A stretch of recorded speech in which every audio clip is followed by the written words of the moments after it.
Welcome, brothers, sisters, working class heroes. This is The Rick Smith Show. Thanks so much for being here today on the big program. Lots to get to, lots to talk about. Today, a historical first. Supreme Court Justice Ruth Bader Ginsburg was the first woman, and this is just incredible to me, the first woman and the first Jewish American to lie in state in the U.S. Capitol. And it was, as I watched some of it, it was really just this incredibly emotional moment because, I'll be honest, I've kind of built this in the way that this is the end of the New Deal. This is the end of the progress of the 20th century. This is the end of all of those things that built the most prosperous working class in history, fought for equality, fought to level the playing field. This is the end of it, because the person who is going to replace her will be the antithesis of everything that Ruth Bader Ginsburg stood for. And we're going to take a sharp turn to the extreme. Down the theocratic path, down the path towards, diminished workers' rights, civil rights, women's rights, LGBTQ rights, all of that gone. We're going to go back to the idealized, the imagination era of the 1950s without the unions. What we're sold as what was the 1950s. Women barefoot and pregnant and silent in the kitchen, minorities in the fields picking whatever, and of course the gays in the closet. That's where they want to take us back to. And sadly, this was kind of one of those days, and I think you saw the emotion a lot. I saw it on social media. I was watching, one of the news networks, and the host kind of broke down in tears as well. This is a moment, and where we go from here is going to be a very interesting ride for the next several months. And I've been doing a lot of voter outreach and some voter registration stuff and talking with union members about this election and what my beliefs on them are. And, today I had a moment, and I needed this. This was a moment that I actually needed. I actually had a moment, and it was a productive moment. Decidedly a Trump voter, someone who, has got claims he's got the bumper stickers and bought the T-shirts and the hats and the flags and all of this stuff, actually had a productive conversation with a quote unquote MAGA hat wearing, rabid Tea Party, right wing ultra nutcase. And we actually had a conversation. And look, I know it's possible. And look, I'm not sure that I changed his vote. I'm not sure that I really changed his mind. I know that I took a hard 5 in organizing terms and moved him back to a possible 4. So there's hope. And it got me, in this moment that I needed it got me some hope. I never thought possible. I didn't think there was anybody out there who you could actually have a conversation with. But the reality is, and this is where I think it's important that what we do here in having these conversations is, this a guy just like me. We've led somewhat similar lives, both in our 50s, both remember what it was like when we started working and the trials and tribulations, and now looking back over the years going, hey, we made some mistakes, we did some things right, and watched as our working conditions got worse, as our wages went down and stagnated, and as our standard of living got worse and worse as well. And where we diverge is the anger that he continues to harbor is at the others. It's the immigrants, it's the minorities, it's everybody else. And I say, no, it's that white guy in the suit. It's always the white guy in the suit who makes the policy choices. And, I brought up Trump's tax cuts. I go, look, the only thing legislatively they've really done is they've rammed through a massive tax heist. They massive tax breaks for the very wealthy. Did you get anything? And the answer is clearly no. And he was honest about it. I didn't notice. And I said, you remember back in 2010? I'm sure you were out there railing under the Tea Party flag going, hey, we're against debt and deficits. Here's a guy who's had trillion-dollar deficits every year. And you could blame the pandemic for only so much. And he's like, well, yeah, you're kind of right. But the whole conversation started around the idea of, our standard of living. And I confided in him. I said, my wife and I we're going to be married 20 years this October, which is incredible. I can't believe she stuck with me this long. I would have thrown me to the curb by now for sure. We've been married this long. When we had kids, she said, okay, I'll get the minivan. I'll bite the bullet. I have to take this. Now the minivan's got some problems. And it's time to upgrade to something else. And she wants a fun car. So I've been spending time looking for the fun car. She wants a Dodge Charger. And I'm like, okay, let's go through this. So, I've been going through, with salespeople and, bickering and all this stuff back and forth. And I've made a deal and I'm going to get one. And, the price just, stopped me. And I was telling this guy this. I'm going, look, years ago when I first started working, my first car cost $8,500, brand new. Granted, it had the roll down windows and the pull them up and down yourself locks. And, it was a stick shift with no bells or whistles. It was just a little pickup truck, $8,500 out the door. And at the time I was making $14 an hour. I started, this job that, started off as a casual at $14 an hour. The top rate was $18.50. And I said, look, I don't know how young people make it these days. And he agreed. I don't know if I could make it either. We had it well. And we were on the tail end of it. And I said, I'm looking at this Charger. And I said, my aunt, who back in 1969 bought a brand new, the red Charger with the black interior, the big motor. It was beautiful. And I remember it as a kid. She bought that thing for $2,800. And I'm going, the one I'm looking at, 33.5. And I said, if you put it in the terms of minimum wage, in 1968 they raised the minimum wage to $1.60 an hour. So when my aunt bought that car in 1969 for $28, had she been making minimum wage and she made a little bit above it, it would have taken her 1,750 hours to pay for that car. And you go, wow, that's a lot of hours. And you go, it's a really nice car. Today, that same brand new Dodge Charger, not made in the U.S., mind you, made in Canada. I mean, and this is how I'm justifying it. Made by UAW, union workers in Canada. Now, $33.5, and I got a decent deal on it. Today, minimum wage, 7.25 hours.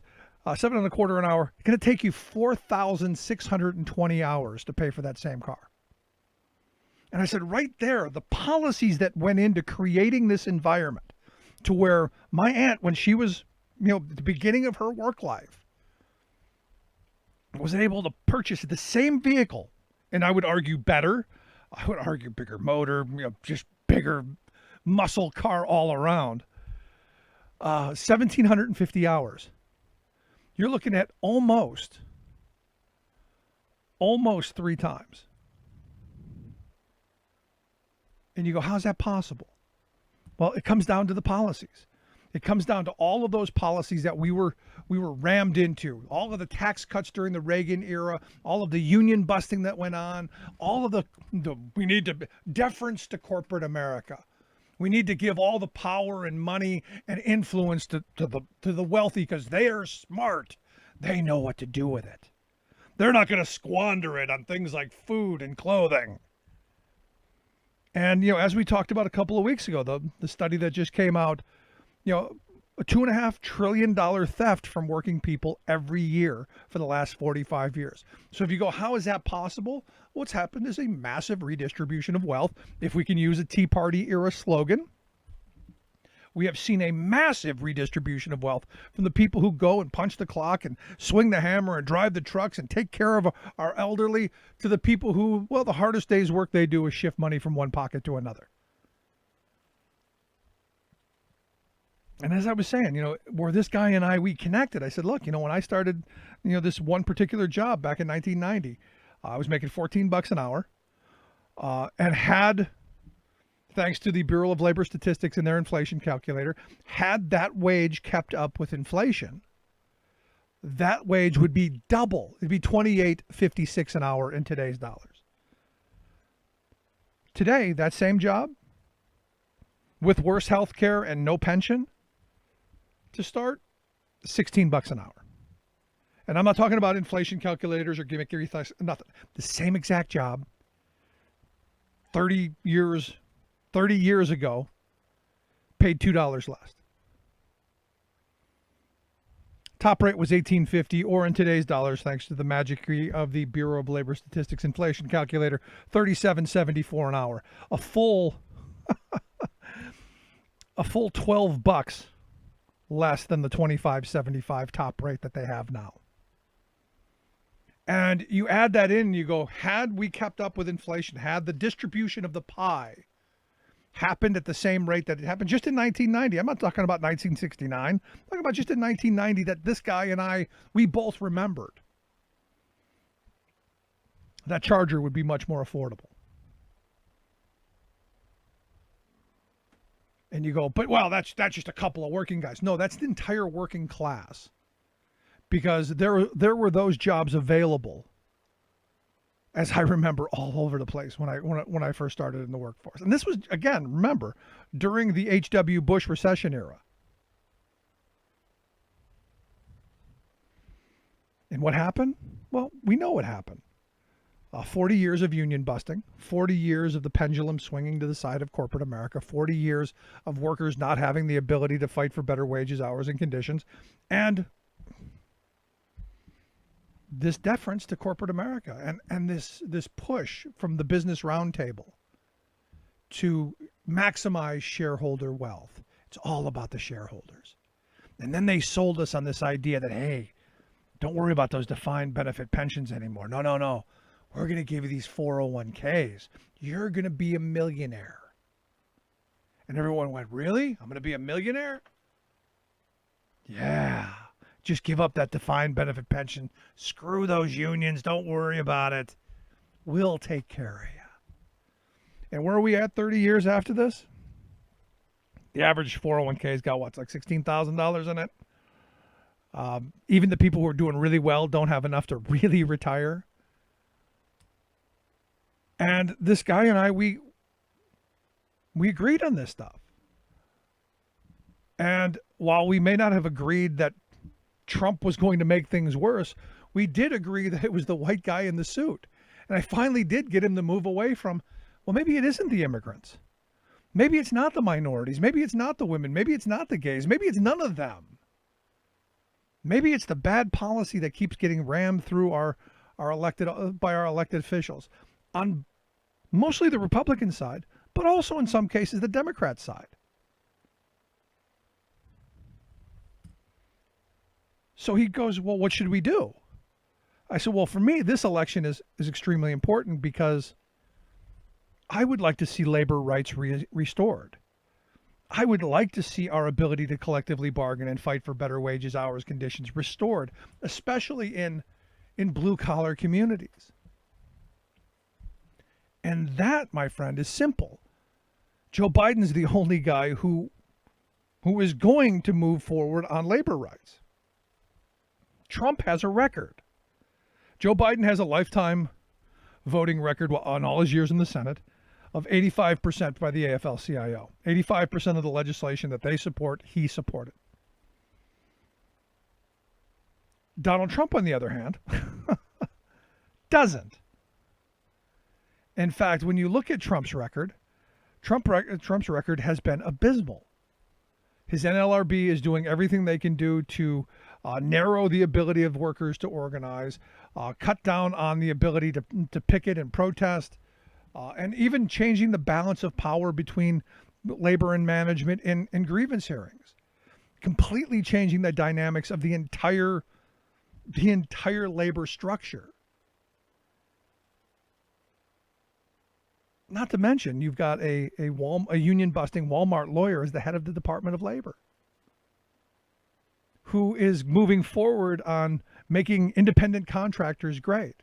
Now, look, I don't have a problem with people who are self-employed. I've done it myself for a while. The problem is when you have industries that base their entire existence on exploiting easy labor, on exploiting people to take on costs that they have to carry the burden, break down the ability for people to at least make minimum wage, and then gutting Social Security and Medicare and our workers' comp system and our unemployment systems. There are companies out there that their business model is trying to subvert everything. Well, like I said, everything that the 20th century built, that safety net, that work environment. And we're going to create a whole bunch of people with, sorry, you're on your own, buddy. So if you think it's been bad for the last 45 years, as this gentleman and I clearly agreed on, it's only going to get worse as people fall out of employment and into the quote-unquote gig economy.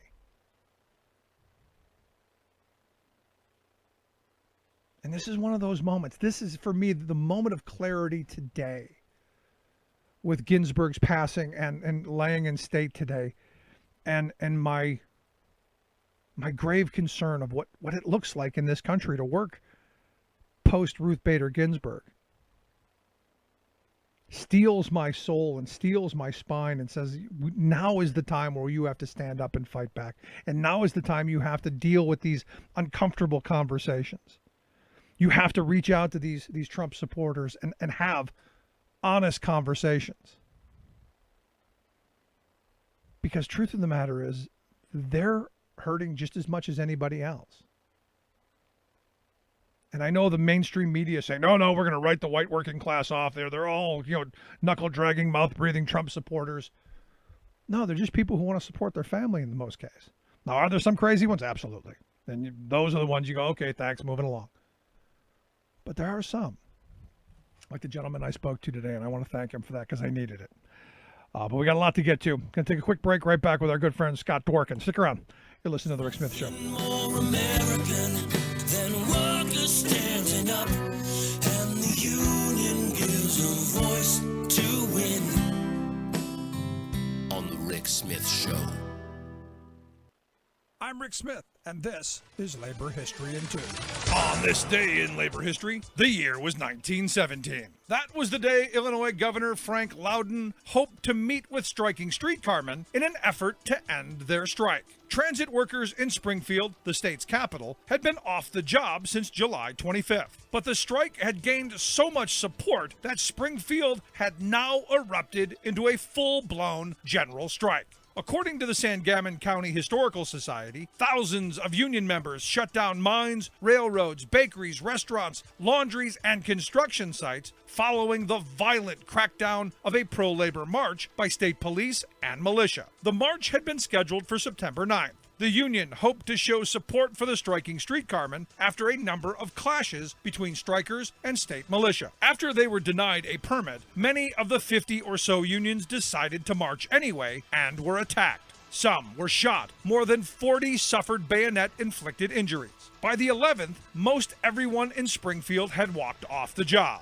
Striking women shoe factory workers stopped a streetcar, pulling the scab drivers off by force. By the end of the week, as many as 12,000 members of 34 unions in the city were on strike. When telephone operators walked off the job, they paralyzed communications of the scab streetcar drivers and the state National Guardsmen. The streetcar strikers refused to meet with the governor until troops were withdrawn from the city. The governor insisted disloyal, pro-German forces were at fault for the labor troubles. By the 16th, the streetcarmen agreed to negotiate and the general strike was called off. But the company refused to meet striker demands for recognition and higher wages, or even take them back.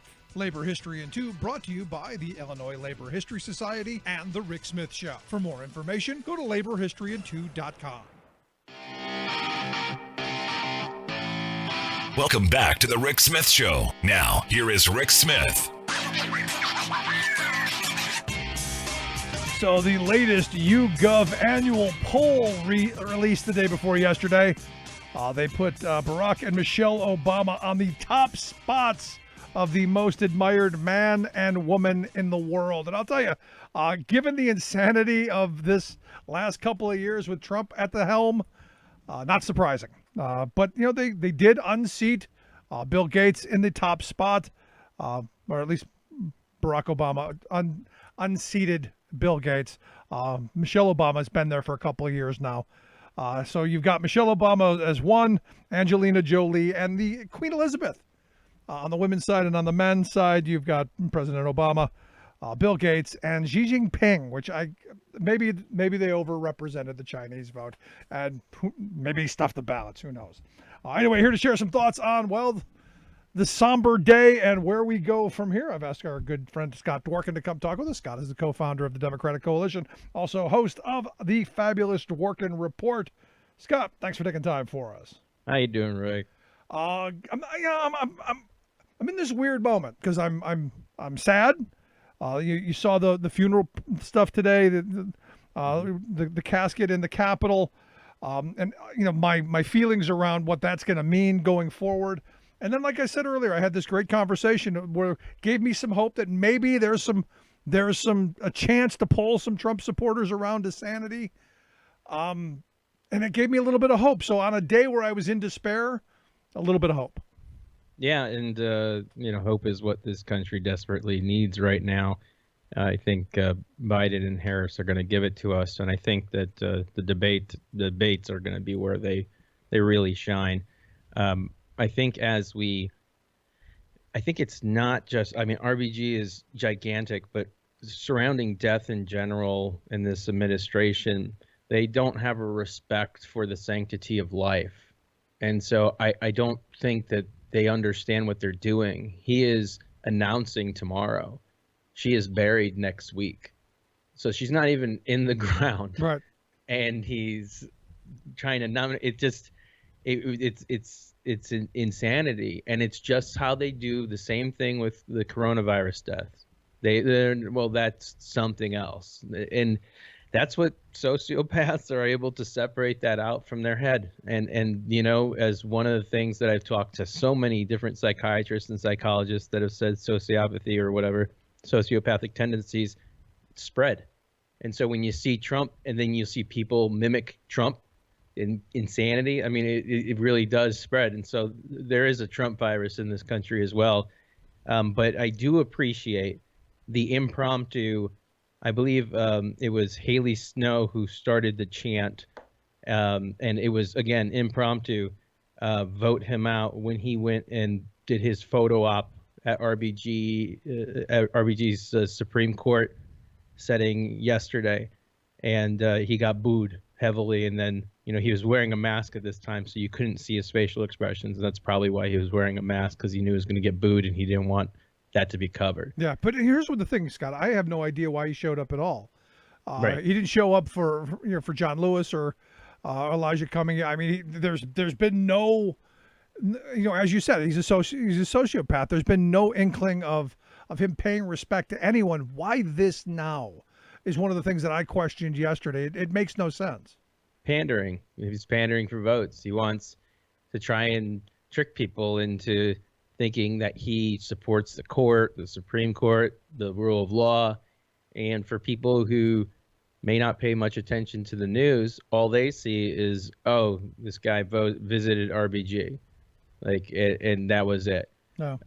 So I think it's just propaganda. It's like him holding the Bible upside down in front of the church. But that was actually very poetic. It was exactly what you would expect from him. From my perspective, I said, I remember saying this when he was holding it upside down. If it would have burst into flames, that would have been a perfect photo op. At this point, that wouldn't shock me either. So I just find it, if we step back and we just think about what she represented to this country, for a lot of people, most of the country, as a thought leader and a leader overall, just in general in America. I think people are disgusted by, again, the fact that people die, and it seems like Trump has a tendency to attack dead people. Well, they And can't fight back, Scott. So I mean, exactly. that's it. John McCain, well, they do fight back. They're losers and suckers, Scott. They died. And that's why Cindy McCain endorsed Biden. And that's why, you're going to see a bunch of other people involved with the court system get political and push for Biden. And that's why I mean, this is really, I think RBG, really, it just, in regards to timing, I know if you look at the positive part of it, it is galvanizing this nation for the push that we probably need to have a landslide so that even Trump doesn't contest it. I mean, he'll probably contest anything. He could lose every state. Right. No, they've got the lawyers already set up. But here's the thing. You said tomorrow he's going to nominate his choice, and originally it was supposed to be today. Yeah. But everyone kind of, whoa, wait a minute, that's even too cold for a sociopath. Right. But this Amy Coney Barrett is who he's supposedly going to choose. I guess the insiders are saying, and I'll believe it when I see it. But I look at this woman and I got to tell you, I'm scared. This is a theocrat through and through. This is somebody who's going to take us back to the 1950s that never were, and I see nothing but bad. Yeah, I'm releasing some videos tonight on her public speeches at the Federal Society and elsewhere. We're back on the investigations point for the final 39 days here. And with it is the first two videos I posted. One was like, what will be in a Trump court? Who knows? And then the entire room laughs. So it's just a weird kind of thing where she's like making fun of him. And then, but I've seen hours and hours and hours of her speaking now, and it's judge stuff. So most of it's not controversial. But then if you dig into it and you see, oh, well, I believe states have all the power, like the way that she's speaking is in a way that Trump should not be accountable to anything and shouldn't be forced to do anything regarding to the virus or anything else. So I think you're right. There might be he might be testing the waters between now and then to see if anything comes forward or comes out about her. And then he announces someone else and people are like, whoa, what? I thought that this was, well, that's fake news. Yeah. Because he's done that all the time. I mean, Kellyanne Conway must have resigned like a dozen times. Like she's leaving the White House. I think she's actually gone now. I don't even know. But they used to do that just to muddy the waters. Oh, Sean Spicer was fired. Sean Spicer quit. Sean Spicer resigned. And it's like they do all this to just shake it up, and then you're like, I don't even want to deal with it anymore. Yeah, tons of misinformation. I'm still not believing that he's going to not put Ivanka on the court. That's what I thought that he's not. I was like, oh, this is a shoo-in for her. She needs a job, man. It's perfect. I mean, I think that, she switched her party affiliation. I think she's given up on trying to act like she's on the left at all in any capacity. It's I don't know how they're going to try and rebrand themselves after this, but there's going to be a very small population in the United States that embrace them, and it's not going to be very fine people. No, it's scary stuff. But there, something good today happened.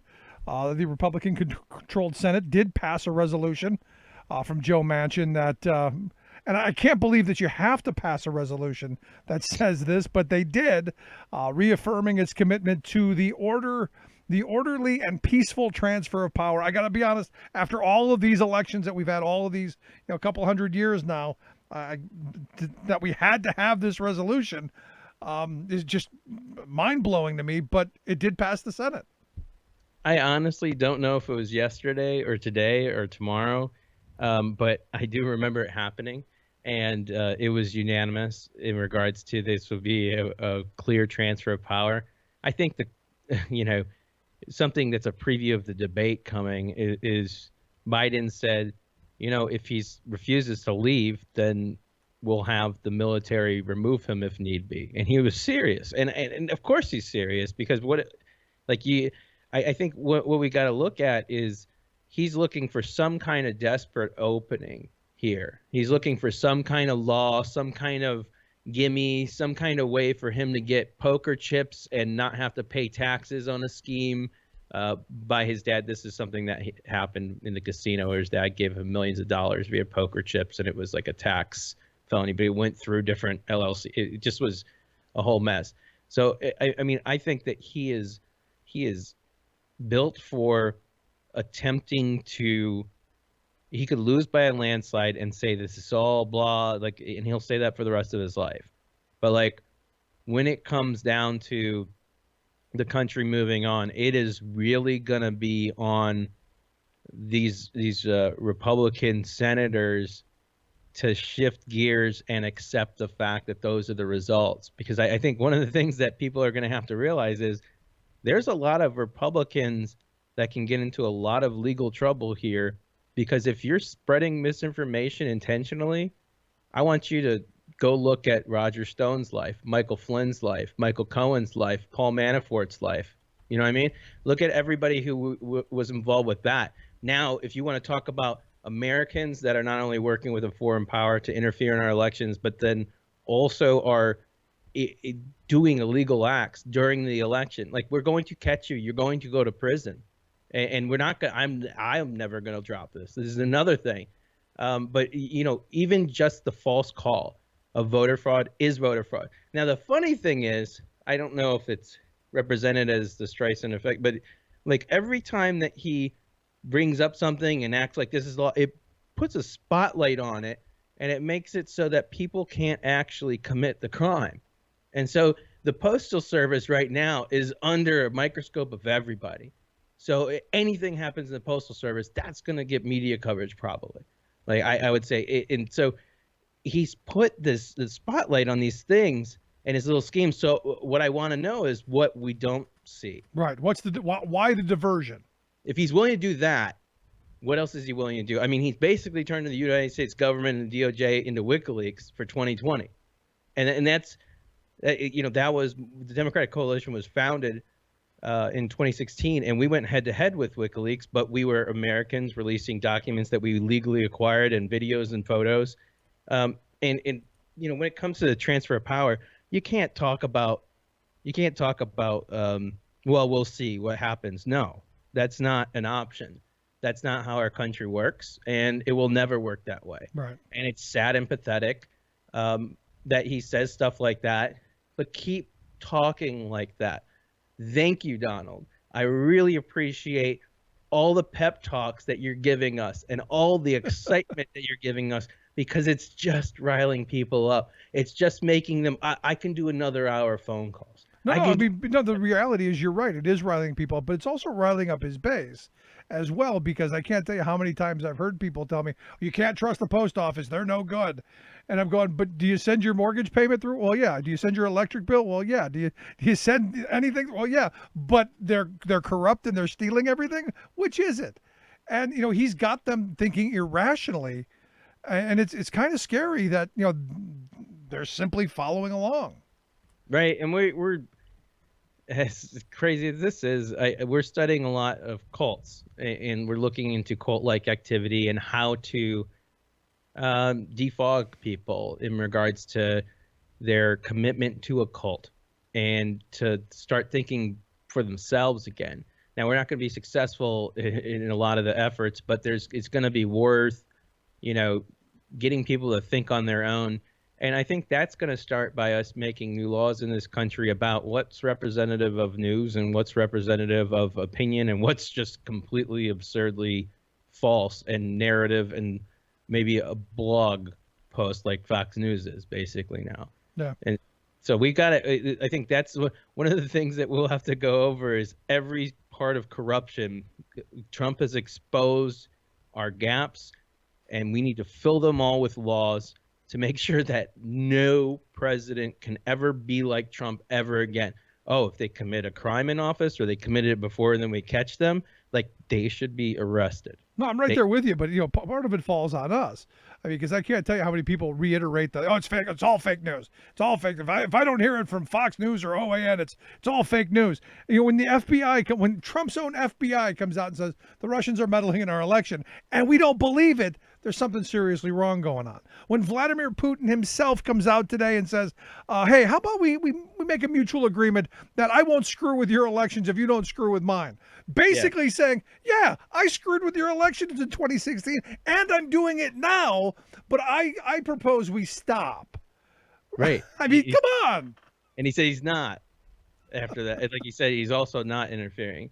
I mean, it's I did an interview today for the podcast with a professor from Yale, or he's a fellow from Yale, and he had just written a book about Russian disinformation campaigns and how they've been going on for decades and decades across the world, and they try to have more of like an evil regime part of it. So how America was, I guess, the attempt was to spread democracy throughout the world, and then Russia was kind of against that.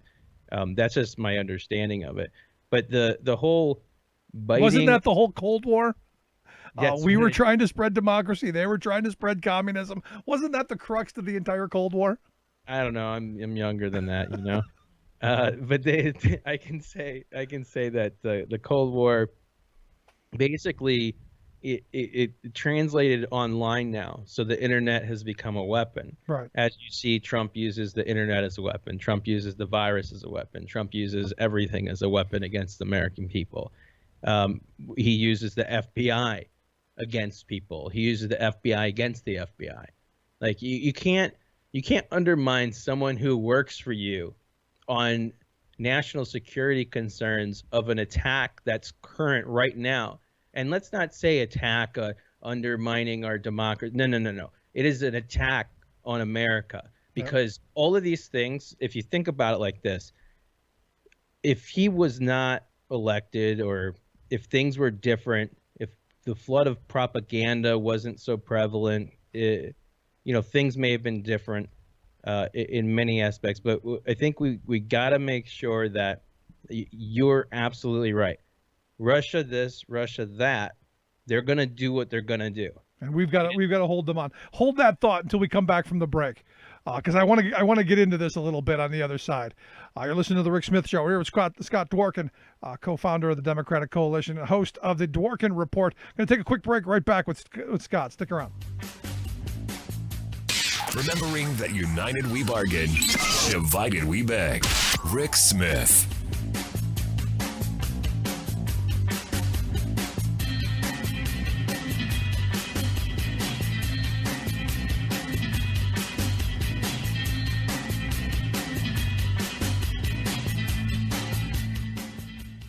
I'm Rick Smith, and this is Labor History in 2. On this day in labor history, the year was 1961. That was the day when Herbert Lee was murdered just outside of Liberty, Mississippi. He was a successful black cotton farmer who became active in efforts to register black voters. Lee had 9 children. He was one of the few area black farmers with a vehicle. This made him very valuable to the voter registration movement. Lee would drive Bob Moses from the Student Nonviolent Coordinating Committee around Amet County to reach unregistered voters. It was dangerous work to register black sharecroppers and farmers in rural Mississippi. Attempts by black residents to gain legal or economic equality were met with threats and violence. On the morning of his murder, Lee had come to the Westbrook Cotton Gin just outside of Liberty to drop off a truckload of cotton. There, he was met by a childhood friend, Mississippi State Representative E.H. Hurst. Hurst came up to the truck and started shouting at Lee. Then he took out a gun and shot Herbert Lee in the head. Witnesses stated that Lee had brandished a tire iron at Hurst. Hurst claimed self-defense. A jury declared the murder was justifiable homicide. Lewis Allen, a black farmer and timber worker, was one who had testified about witnessing the shooting. Later, he recanted his testimony, saying that he had lied about Lee threatening Hurst because he feared for his life. After Allen began to talk about what he actually saw that day, he became the victim of harassment and beatings. Finally, on January 31st, 1964, he too was gunned down in his driveway. No one was ever convicted or even arrested for his murder. Labor History in 2 brought to you by the Illinois Labor History Society and The Rick Smith Show. For more information, go to laborhistoryin2.com, like us on Facebook, and follow us on the Twitters at Labor History in 2.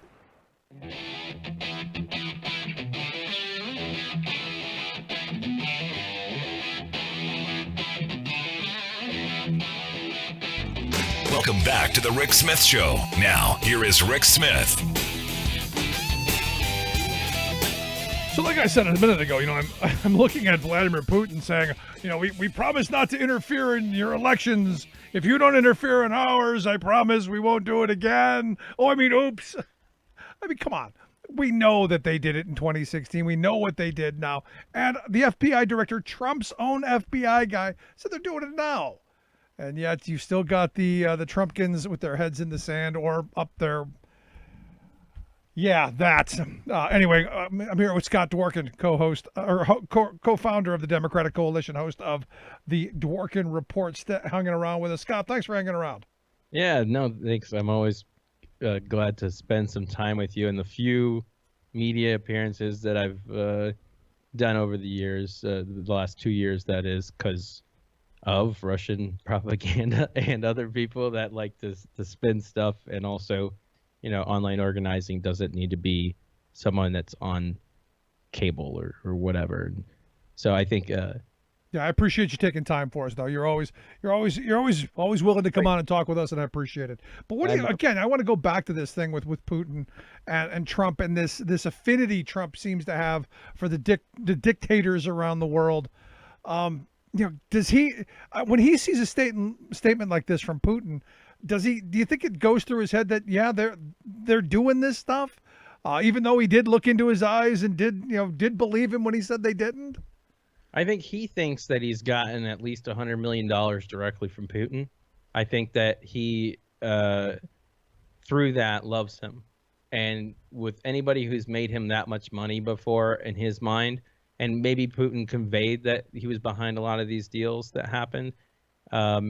He probably did, I would assume. And so Putin could say that he walked on water like yesterday, and Trump would be like, well, that's what he said. I believe him. But it's like the biggest liar in the world believing like one of the biggest dictators in the world. And so it's like, there's no love lost between either of them. He's never had any complaints about him. So obviously Trump's made money off of him, because that's the only way that he treats other dudes that nicely, is if he's made a lot of money off of them. So, yeah. It all comes back to the money, doesn't it? Always. It's all back to the money. I wanted to get some of your thoughts also on today's comments. Evidently Trump was in Atlanta, pandering to the African-American community.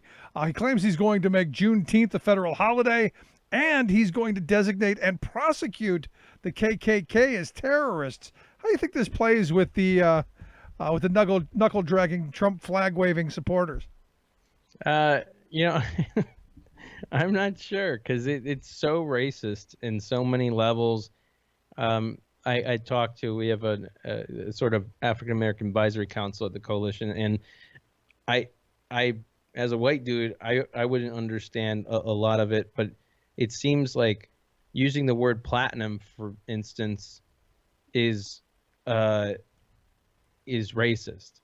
and it's a ploy.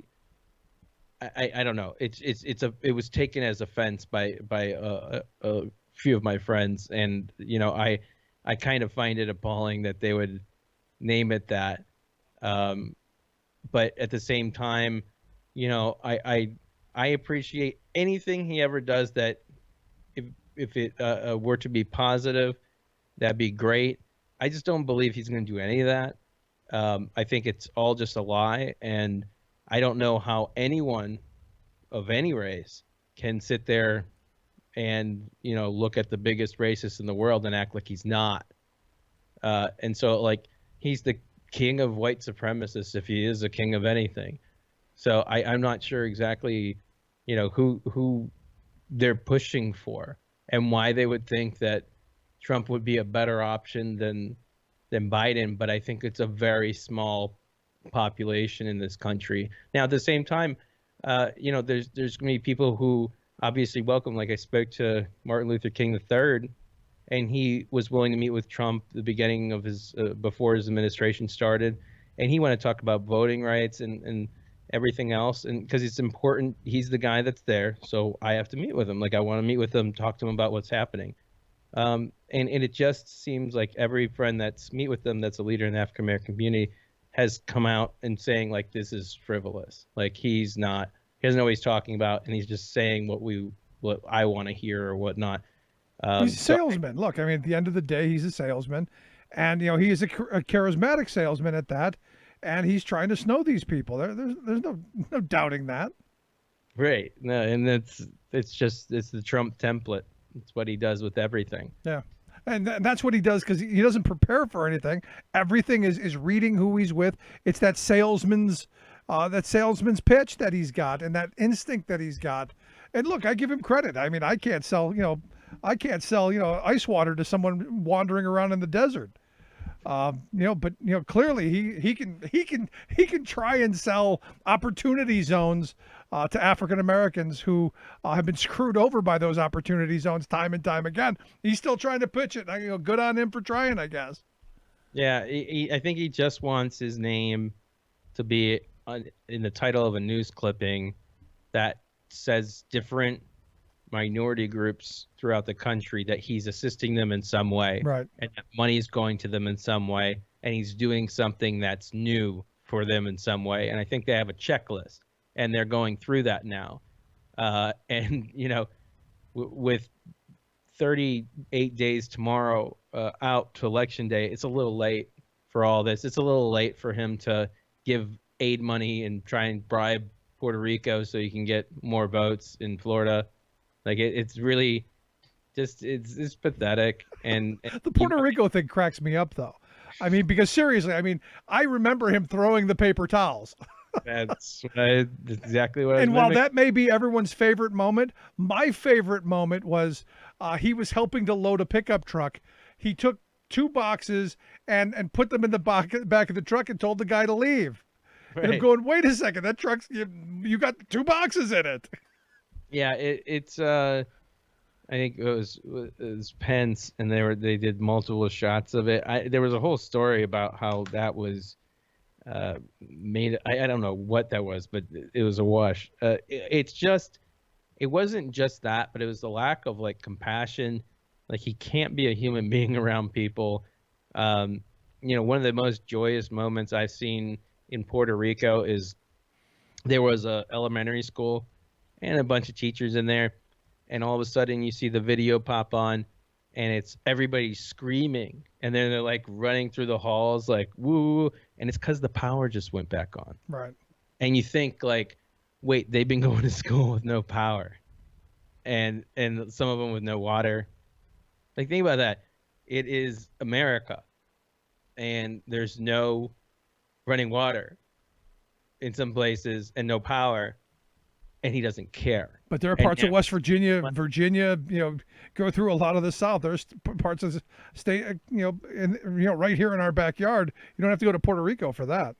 Right. And if you look at every different segment of the population, whether it's white or any different racial segment, like he's offended everybody. Yeah. He's done something hideous to every group of Americans out there. Like he's done it to immigrants, and he's done it to anyone. Like it doesn't matter who it is. There's no one that he's above attacking.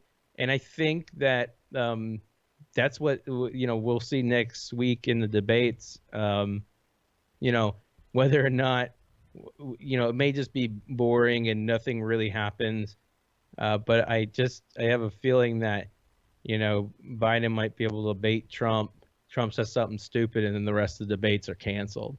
Like I just, those are rigged. I'm only doing the Fox News one. I'm gonna try and do this debate. Like let's do Joe Rogan, and then they would do that, and probably Trump would ramble and screw himself again. Like it just wouldn't work out for him. He always thinks he can best it. That's why he did that, all those interviews with Woodward, because he thought he could game it. He thought that he could beat him. He's like, well, if he just hears my story one more time. That's why he keeps on calling on Jim Acosta. Yeah. That's why he keeps on Jonathan Carl right there. He's like, this time I'll get Brian Karam. I'm going to get you this time. And he puts his foot in his mouth because if he tells a smidgen of the truth, it's so gross. The truth is so disgusting that it gets news. I don't know. The Puerto Rico bit is just amazing to see. It's amazing to see him try and pander to different groups throughout the country, and him to be like so political with everything that he does, without any sense of like, what does America need? What does America need as a whole? And how can I, quell some of this violence and disorder and chaos throughout the country instead of by igniting it and pouring gasoline on it, and then whatever else you want to insert there. But he's not being nice to our country. He's attacking our own people. And that's what a dictator does. And that's what's happening right now. And Yep. if you look at the death toll mixed with everything else, the death toll in Puerto Rico, the death toll from hurricanes, the death toll from like wildfires, and he just doesn't care about any of it. No, this is a death cult, and it is what it is, and it's what we've been saying for quite some time now. There's no surprise in what we're seeing. Last thing I wanted to get to you with you, I don't know if you've been paying attention to Texas, but you had a federal judge down there that blocked the elimination of the straight ticket ballot. Also, you have the Republicans, and this is the one that caught me yesterday that I thought was quite interesting. The Texas GOP and a number of elected Republicans are suing the governor for expanding early in-person voting because of the pandemic. They clearly do not want people coming out to vote. They clearly do not want everyone there in Texas to vote, as they don't want people across the country to vote. So I'm curious your thoughts. Does anyone pay attention to this? Does this matter, do you think? I think people can read through a lot of this nonsense. Some people won't try to read through it. They'll just, okay, whatever. Like, that's not going to affect me. That's just whatever they're going to do. It's obviously another desperate attempt to try and have a power grab and have representatives that are elected that are not reflected in the communities. And I think that's what we see right now is we see a bunch of rich old white dudes that are running the country, and that is not reflective of the country. Yeah. And that's, they're never going to be able to relate with a lot of people in the country, and they're not even trying. And so you got all these people doing, think of how many bills are on McConnell's desk that he won't even let them vote on because politically it'd be bad. Yeah, like 500 now? Yeah. Yeah, it's disgusting. What are you doing? Like, what are you doing for a job? What are you even here? And I know I say that like every time I'm on your show, but like what is the point of you? Your point is to appoint judges? What's wrong with you? There's people dying. Like, I keep on sitting back and I can't even believe that we haven't had Trump's not even upset. Like, he's not even mad. I'm mad.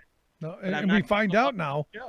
We find out he knew all along. Right. Look, we knew he knew. We knew he knew, but we got the tape. But so. now you've got the tapes. We knew he knew. We knew he had the information.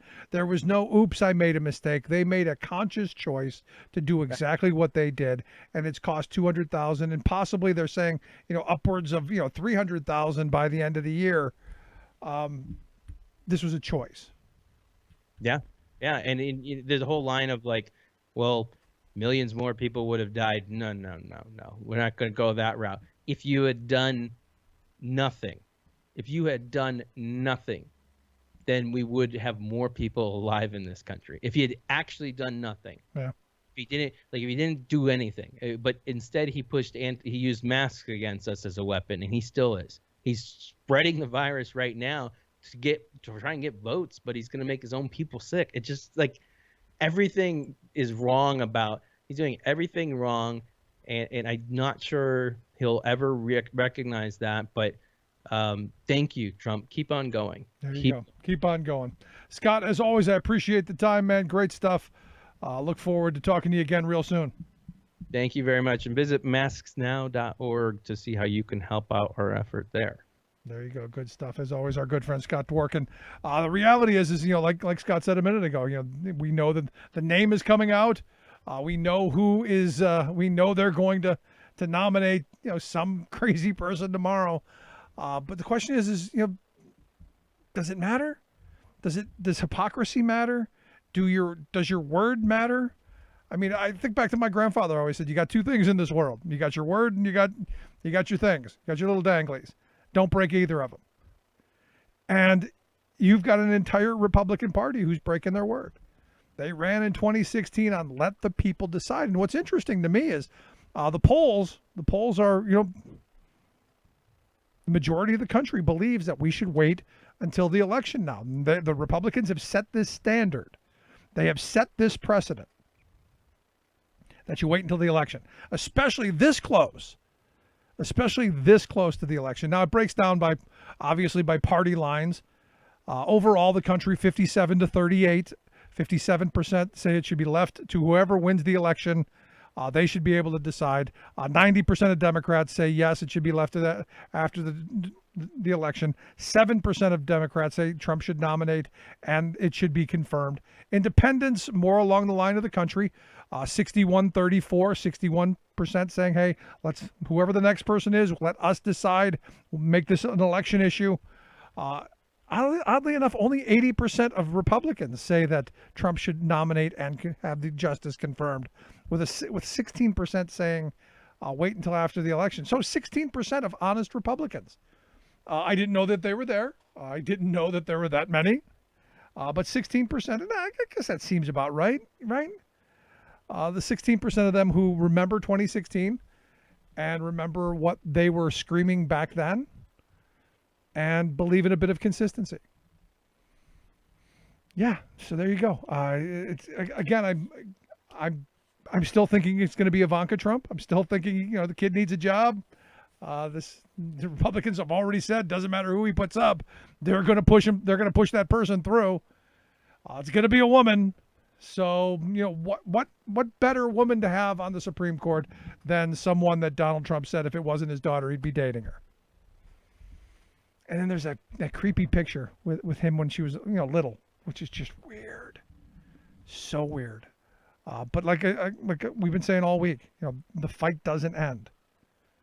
You've got to call your senators, call early, call often, and say, look, you Pat Toomey, you ran in 16.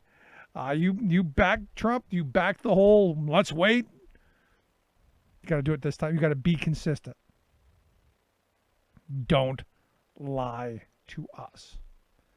That's what they've done. I'd love to hear your thoughts, though. You can email me, rick@thericksmithshow.com.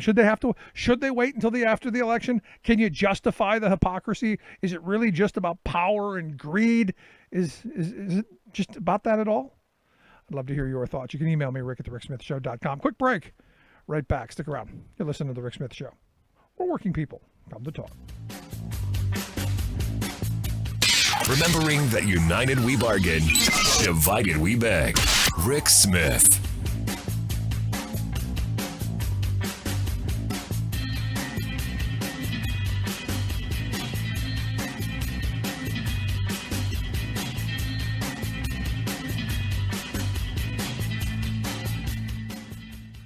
I'm Rick Smith, and this is Labor History in 2.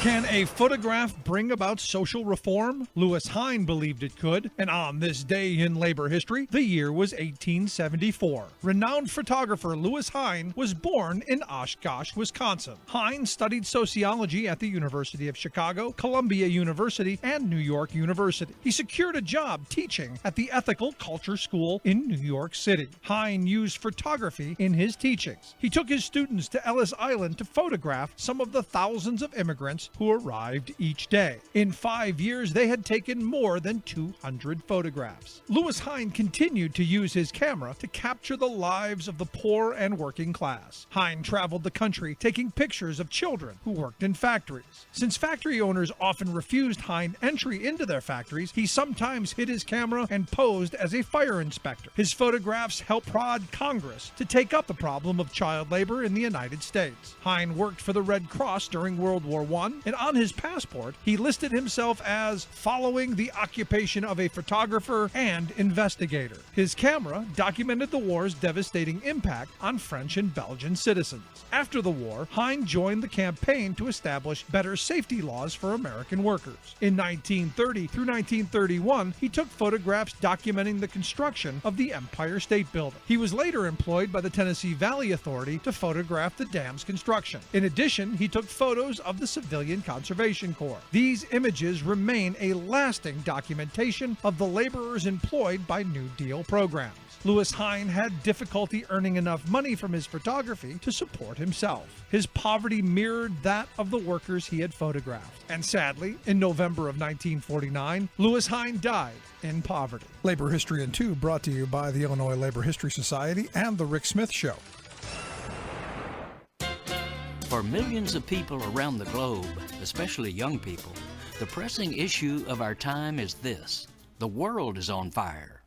On fire with climate change, creating a new and intensifying norm of deadly weather extremes that make a dystopian future a distinct possibility. Constant wildfires, rising seas, desertification, global crop failures, widespread hunger, water shortages, etc. Luckily, we are a sentient species with the scientific ability to know that the chief cause of this global destruction is not angry gods, but us, specifically humankind's massive extraction and burning of oil, gas, coal, and other fossil fuels. So there's a rising chorus of people shouting, "Fire!" And sure enough, our national government is rushing to the scene to put it out. Unfortunately, our president and his crew of right-wing fire breathers in Congress are not directing the government's hoses at the corporate extractors, but at us, the people, scientists, environmentalists, and other activists who've dared to point to the flames and call for global action to stop the conflagration. They seem to think the problem will go away if they can make the protesters go away. Worse, they're fanning the flames by turning the EPA into the PPA, the Polluters Protection Agency. They're slashing dozens of public restraints on the polluters while also opening up our oceans and wilderness areas to their polluting greed and stalling the rational shift to a green energy future. This is Jim Hightower saying the good news is that the people are revolting, in the very best sense of that term, revolting against our corrupt leaders' rush toward climate catastrophe. Our hope is not in leaders, but ourselves, as it has been throughout American history.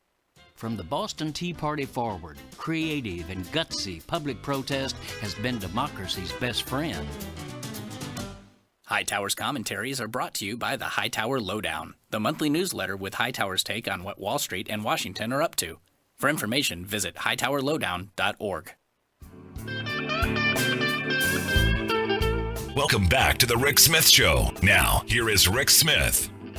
So in a real Trumpian move, the story came out today by the Washington Post that the Trump administration is taking back an award they gave to a journalist from Finland.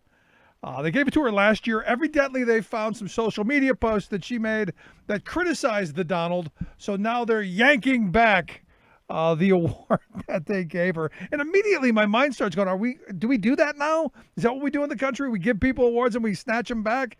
So when Joe Biden becomes president, can we rip the Medal of Freedom out of Rush Limbaugh's cold, dead hands? Can we do that? Just crazy, crazy stuff. Anyway, here to share some thoughts on the moment that we're in, and, well, maybe give us a little laugh to help us get through it. I've asked our good friend Tom Arnold to come talk with us, actor, comedian, and, well, Trump hound. Tom, thanks for taking time for us. Thanks, Rick. Happy Friday. Yeah, I'd like to rip something out of Rush Limbaugh's cold, dead hands. That'd be funny. So what do you make of that? Lord. I mean, do we do this now? Is this what we do? We give things and we take them back? No, but here's the thing. No, we don't. It's just that it's just an asshole Trump move. But let me just say this. You know, Michelle Obama, who I respect and love, and I do, been doing the vote, get out the vote thing with her and for a couple years.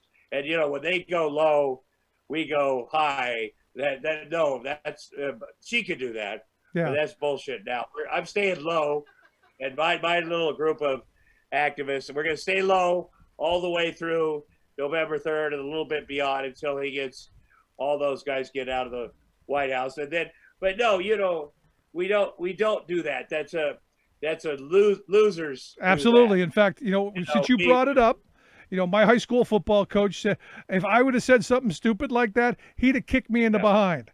Because that was his Right. big thing to do. When someone goes low, you stomp their face into the ground and make sure they don't do it again. That's right. But you could in hockey, you could beat the crap out of each other, have the worst fight, then you shake hands at the end. But that's how you do it. But Trump has never played sports. I don't know why these sports guys like him. The NFL. I know why the owners like him. You don't take somebody's. That's a guy. That's kind of guy that's had fake pictures of himself on Time magazine on his walls. Yeah, but since But, you brought up NFL We have a owners, lot of. since you brought up NFL owners, I'm curious your thoughts on the Robert Kraft thing. Evidently, the prosecutors in Florida, kind of let him off of the happy ending arrest that he got. Well, I'm not. I don't think that should be. First of all, I don't think it should be illegal 78 either. years But first of all, he got 2 hand jobs in 45 minutes, and he's 78. So God bless him. But I think he is a Trump supporter. So there's the hypocrisy there. God bless him. so I that's don't, your take. Your take on it I is you don't can do have it a twice problem. in 45 minutes. It should. No, he did do it. It's on camera. There's a video, and but there's all kinds of ethical things because of the women being being here from China. There's a million things wrong with it. Right. There's a million things wrong with it, and of course he got off. And Yes, he did twice. Yeah, but I don't think he should. He got off, but I don't think. But it is impressive, and but also, let me just say this about Jerry. I got to talk about Jerry Falwell Jr. Good because segue. that we've talked. He has lost his job, and that I was very involved with this, and the young man Giancarlo Granda has been all over He's done a million interviews, and he's my boy, my pool boy. But Is he your pool boy now too? The reason he's moved on, and he's really a heroic figure, because at first I and other people called him a pool boy because that's a name that stuck, but he had an affair with Becky and Jerry Falwell Jr. for years. And they had preyed on him, as they have a bunch of other people, it turns out, a bunch of kids from the college. And, he was a young guy, and he worked at that hotel in Miami, and they identified him. And they said, come back to the hotel and have sex with Becky Falwell, and I'm just going to watch. And anybody that knows anything, the Jerry Falwell Jr., as the video that we shared with the board members over there, didn't just watch. And so they kept this guy in the lurch, and you could, if you listen to the audio, you could hear that, and they also made a video, Jerry did, of him having sex with his wife, and then threatened to show it to this kid's girlfriend. And so they were actually extorting him, and this went on for 7 years. And finally, when the kid was going to go public, Jerry said, he went public and said, oh boy, I've been depressed. My wife had a brief affair with this guy, and then he threatened us. He tried to extort us. I was not involved. And so that forced people like myself and others to show the video. And this kid, actually, he's so brave. He came forward, and he was, and by the way, Jerry Falwell Jr. had the same lawyers as Harvey Weinstein. And they threatened this kid and the other kids, there are more, and threatened to destroy them. And they did do a good job of this, because Jerry Falwell Jr. and Becky Falwell became friends with these kids' parents. And if you're affiliated with a university that's a evangelical university, the parents worship these people, as do the kids that go to these schools. They are like God. It's like a thing. It's like the priests at the Catholic school. I get it. Yeah. So the parents never believed these boys. They were full of shame. They never wanted to talk about it. But Becky Falwell was giving oral sex to all of Trey Falwell's bandmates. They were in rock bands. This is all public. You can Google it right now. And so it was a thing where they also preyed on the kids at the college. And so now there's about 100 of them. So it's not unlike an Epstein thing or a Harvey Weinstein thing. They weren't just, it's not a sexual thing, so to speak. They were preying on these guys. They had fake Facebook pages where they were luring these kids around and lure people around. And it, you know, besides the hypocrisy of being anti-gay, anti-immigrant, you know, most of these kids, a lot of these kids were immigrants.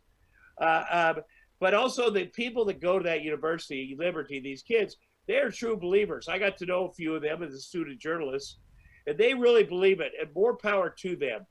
So this messed them up, a bunch of them for years, that they'd had sex with the people that ran the university. And so finally this is coming out, and they, you know, it took a lot to, these people that are the board there, we had to show them a lot of tape. And I've watched pornography, I'm gonna admit it. And usually gay pornography, 2 women. I'm just gonna tell you right now. All right, there's nothing wrong with that. I have not had a date in 11 years, and I'm going to say that it's one day I will. And but with your marriage record, I wouldn't advise it. Well, no, and also my kids still sleep in my bed. I'm going to have a relationship with COVID's over probably, and it may happen. Sasha lives, you know, my sister lives here. She's very cute, and but very nice. We have a podcast together. Two of the Bush. It's called Tom Arnold, and you can see it on Spotify and iTunes. It's very funny, and it is terrific. She's 30 years younger, be very attractive, and it could happen. It could happen tonight when we bump into each other in the hall, because I still can. But Rick, I can still have sex. I just want to say I could. It's just thanks for clarifying that. But you know, to see, first of all, I've become a champion of these guys, not just because Michael Cohen used the you know, first of all, because Michael Cohen was a fixer. Michael Cohen's my friend too, and he told me he still had pictures of this Falwell and his wife and the pool boy from when he fixed the you know, because he said they were blackmailing his friend Jerry Falwell Jr. and he went down and fixed that, but he kept some of the pictures. So when he went to Jerry Falwell Jr. in 2016, when they were in Iowa, and said, please support Donald Trump. You remember when I had fixed that deal, you know, that wasn't blackmail or anything, but I just couldn't understand why the evangelicals supported Donald Trump. And then I realized, oh, because Michael Cohen had naked pictures of you guys having sex with the handsome young pool boy. My whole thing is getting Donald Trump, you know, elected or arrested or whatever. So anyway, come back around since we spoke last. But it's something even more nefarious, which is these Falwells are preying on young people. There's naked pictures of young female students too, but the university, I had to show these born again Christians or whatever they're called, full on porn. Jerry Falwell jerking off and jumping on these people and his wife having for them to believe this. And so are you going to put this on a pay-per-view then? Because we do know that porn.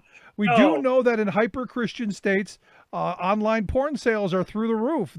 The so-called Christian states consume more porn than the non-Christian states. I would not be surprised if Jerry and Becky, who are not already on there themselves, because of the variety of because the young man is not, that would be incredibly inappropriate.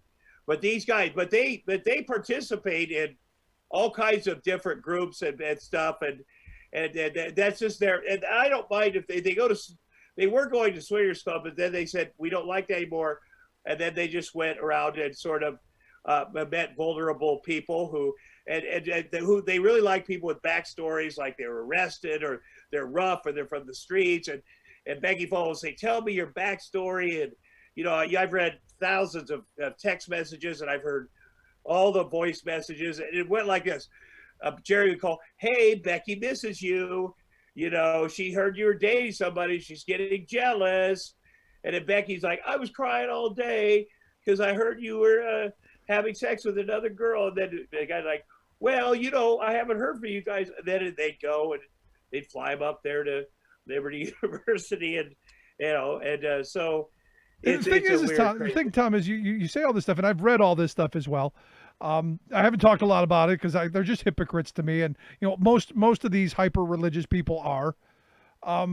But the sad thing is these people really have problems, and we've put them up on a pedestal as you've said, these people have done, these kids at this university and these folks who follow them have done, and they wield such power.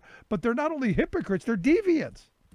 Right, and they've also taken $100 million of U.S. taxpayer money, and what Jerry did was take that money and fund things like the gay youth hostel he gave to one of these pool attendants as a gift, because this guy, he said, when he first met him, he said, "What do you want to do with your life?" And he said, "Well, I want to give back to others." And Jerry said, "Well, I'll tell you what, I will mentor you, but you can't give back to others until you have a lot yourself.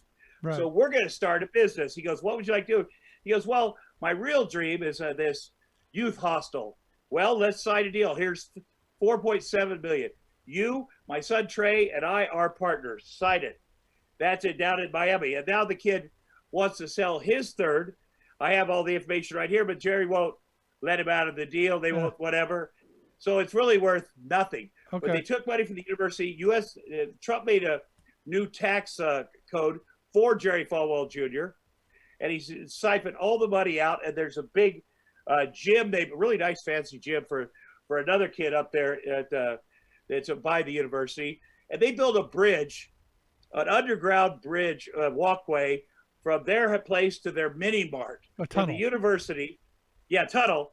There's all kinds of stuff, but it's taxpayer dollars, because and then which is fine for, let's say that all churches or all religions or whatever are taxed whatever for free, but then they took it in their business, into their construction stuff, and funneled it. And Jerry would go into the courthouse and sign documents for property, and never search anything, because he was the lawyer for the property, the lawyer for this, that. And so it's really bad. And the American taxpayer is getting scammed so that Jerry Becky Falwell could have fucking three ways with people. What kind of three ways? Sorry, I'm sorry.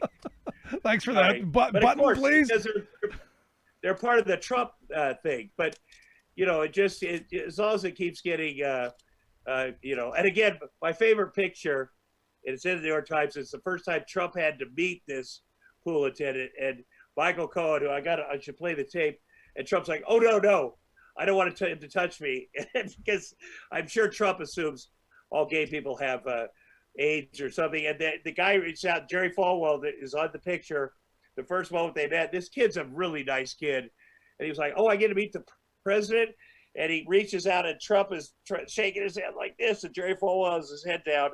And they're at Liberty University. Jerry Falwell flew him up there to meet Trump, and he's like, and Michael's like, "You have to meet him, or they'll never support us." And it's this brilliant shot. And Google the New York Times, Tom Arnold, Michael Cohen, the pool boy, and you'll see that picture when they first met. And Trump's like this, and Jerry Falwell's got his head down, and that's that is a great picture. That's the money shot. So I guess the big question is for $4.7 million, would you have sex with Becky? Oh yeah, I'd have sex. Hey man, let me tell you something. I'd have sex with Becky for a lot less than that. She's, as Michael Cohen in the tapes, like, I really felt sorry for Becky. She's like, "Oh, that you're a really nice guy for that." Well, she's like a grandma. And she got a pretty good body. I'm thinking Michael Cohen's going to be, first of all, I'm recording everything we say with him. I think he's going to be like a nice gentleman. He goes, "She got a pretty nice body." And the picture.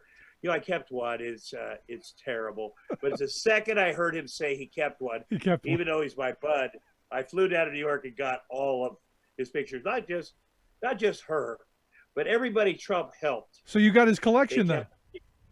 Got everything, and not just pictures of them, but all the information of why Trump supported. They started that thing for the inner city black folks, but all the information on Reverend Daryl Scott. Why he worked with Trump. He got paid off with a government job. There's all these people that Trump gave government jobs, government money. It was all a scam. Everything is a scam. And so, I recorded it all. I got the documents I give out. And there's still stuff with FBI stuff, because there are a bunch of people in the FBI, in the Justice Department. Most people are good people, and Bill Barr can't possibly juggle all of this stuff, and especially in the Southern District of New York. And that's where, when Michael Cohen was in prison, I've said this before, I had a cell phone to communicate with him the entire time. So that, you know, he was trying to be as helpful as possible because he wanted his sentence reduced. Sure, So, of course. He was singing like a bird. you know, I get it. Yeah. So since you brought Michael Cohen up, how is he doing outside of prison? You know, because I'm kind of worried about him. I'm kind of worried if he speaks too much, they throw his behind back in. But how's he doing?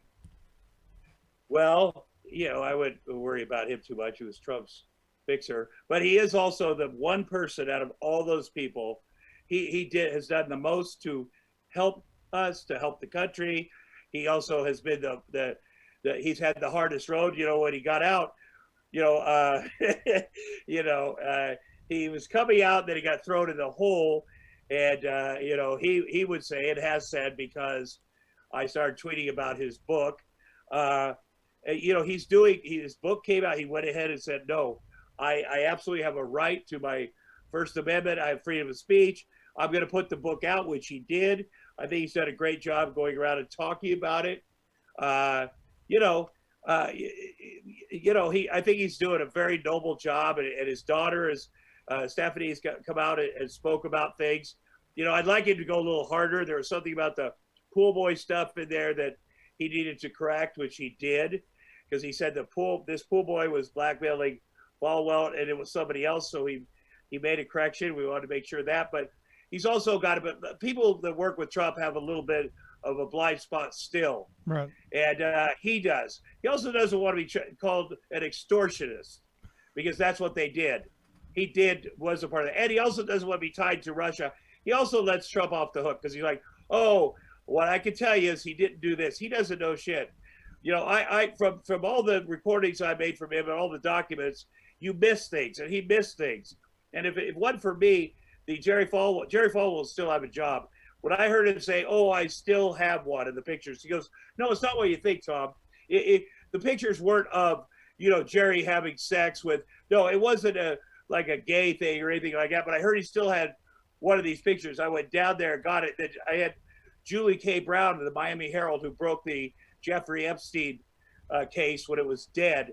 I said, hey, you got to go out in Miami somewhere in the streets and give me some more pictures, because there's more to this. Michael Cohen was sort of whitewashing it. Let's go get this guy. These guys are frauds. And then by working that way and working on a few more things, getting a hold of these guys, and then saying, hey, I'm interested in anybody, any pool boys, anybody, anything. Then I started getting documents and started getting more footage and more evidence.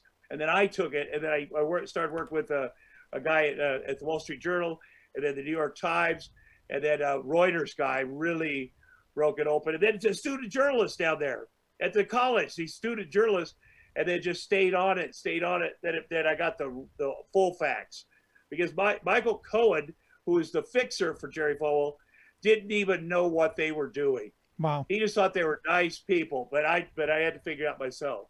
And you did a great job. So the question then becomes, does anybody care? I mean, do the evangelicals care? Do the Trump supporters care? I know you care. I personally don't care who Becky's banging at all. No, I don't care. It's not about that. They're predators. And you Exactly. don't care. The board of directors, he got fired from the college his dad started.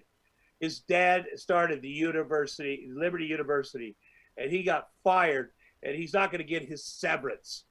And it was humbling. Plus, all these other boys and girls are coming forward now, because they saw Giancarlo Grande's face on TV saying, yeah, this happened, and this is how I felt. This is what the method they used. They ingratiated themselves to my family, and they threatened to show this video.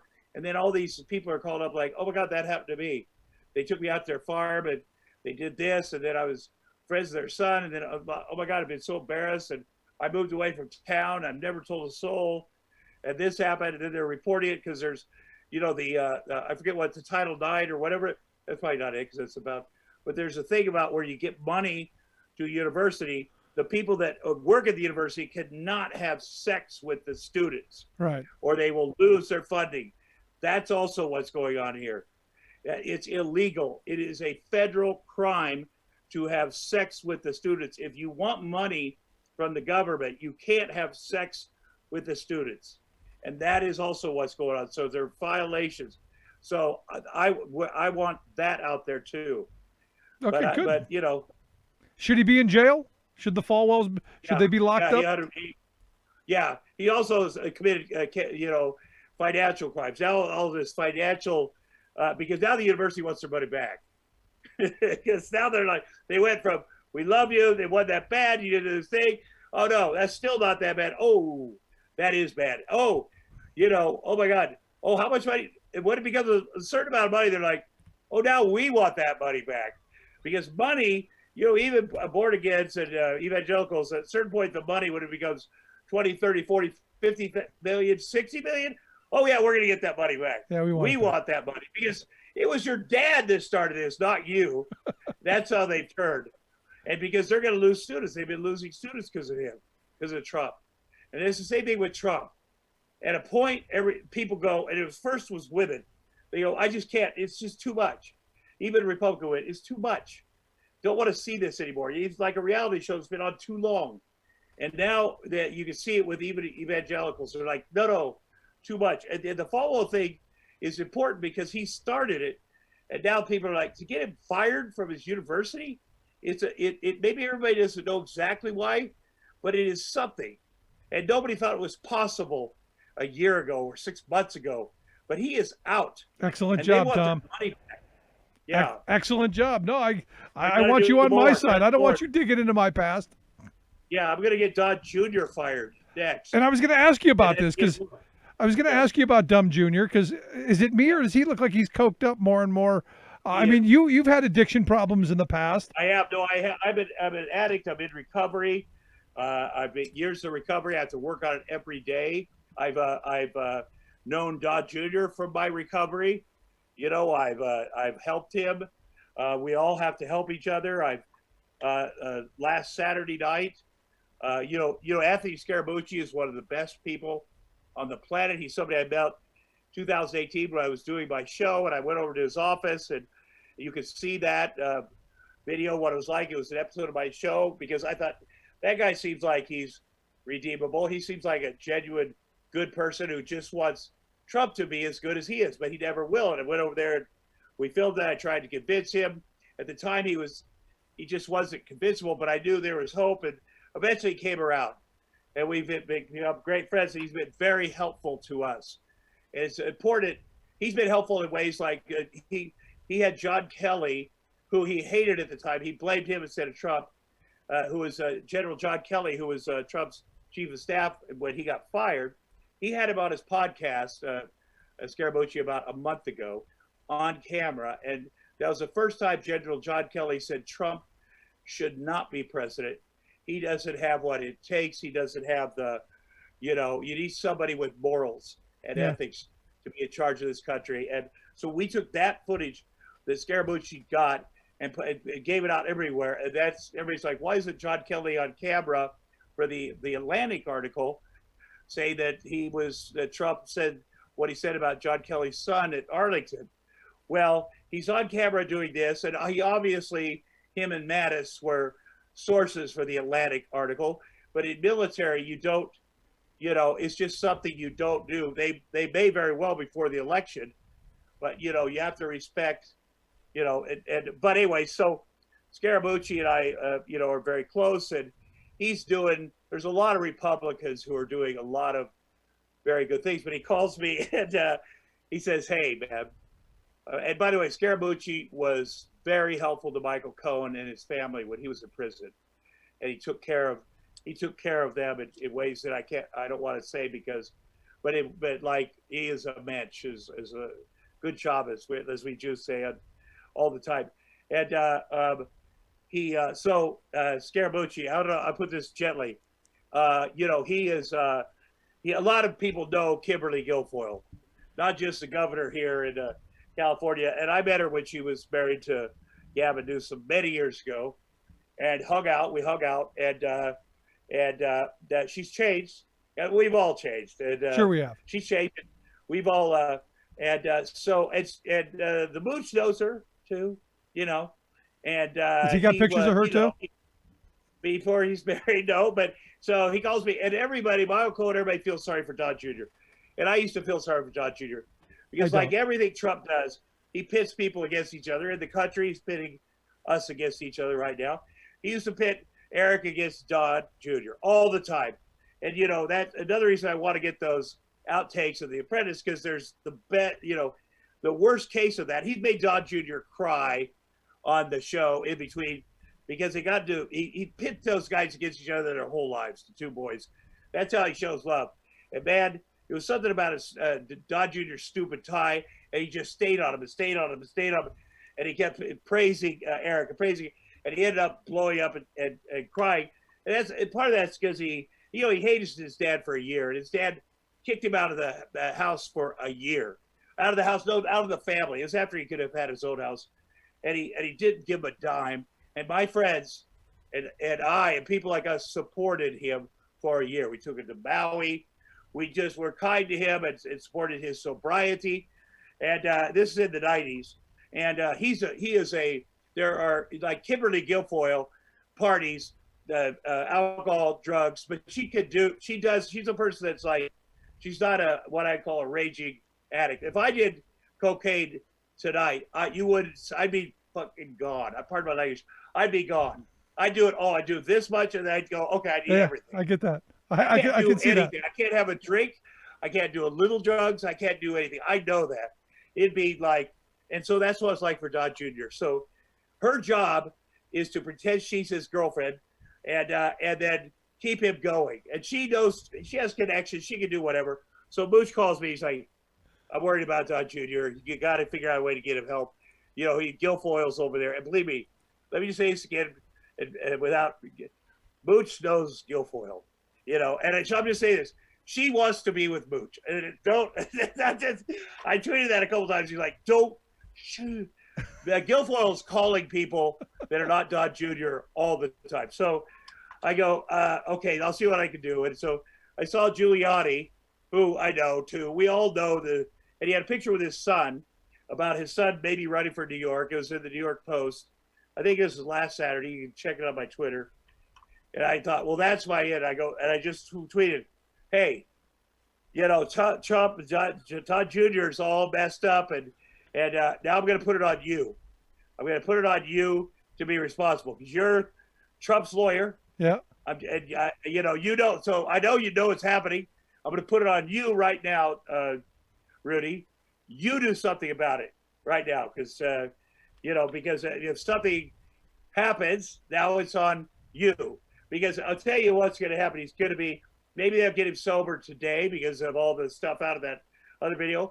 But you know that video, his friends right now are sending out videos of him. And my whole goal is that he punches his dad in the face live at the debate because he hates his dad. And his dad hates him. His dad is the worst. But, you know, I got people like, I feel sorry for him. Like Michael Cohen the other day, he's like, I feel so sorry for him. I always had to protect him. But he's out there just it's like when Melania was doing the birther stuff. I don't feel sorry for her. I feel sorry for the people that are getting shot while they're sleeping by police. That's what I feel sorry for. He's full of crap. He's full of crap, and he knows better. He's had every opportunity in the world. You know, he's been sober. He knows how to do it. Everybody wants to help him, but that is what's going on. There you go. So I guess last question I've got for you: November 3rd. Hey, I know what he can do. Hey, he can call Kellyanne Conway. She's the head of the president's drug thing. Where is she? She's helping all the people that are on opioids in the country, doing such a good job. Well, I think she's at home right now with George and the daughter, trying to figure out how to deal with that. Got her out of the White House right before that was a big job getting her out of there. Thank God. Yeah, thank goodness for that. Not a word from her since, and there won't be till long after the election when she tries to make a comeback, and that was a big get. Thank you, George, but thank you, squeezing her out of that hellhole. That was disgusting. All right, what Rick? You're the best. So last bit, prediction for November. Which way you see this going? Oh, we're gonna have so many more votes. We have so many people voting. I mean, he's gonna do everything. He's going to say everything. He's going to do everything. He's going to try everything. We're going to have enough votes on election night. It's going to be obvious.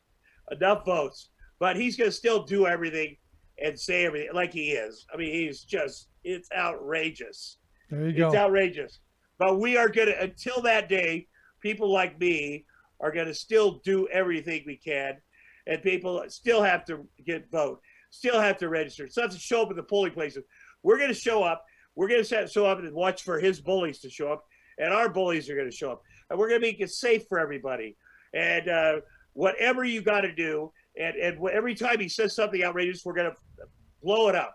We're not going to go, oh, that's him. We're not going to be Fox News go, oh, he was joking. He's not joking about anything. He's never joked about anything.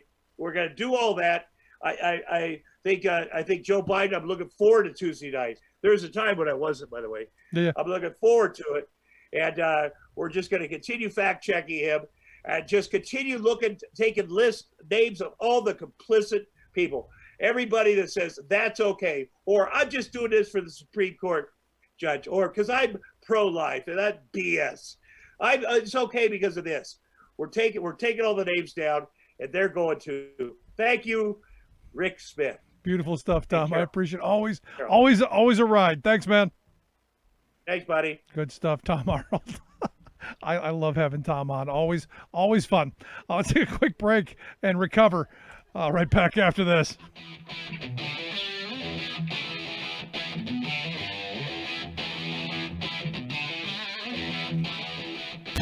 Saving work in America, one show at a time. The Rick Smith Show.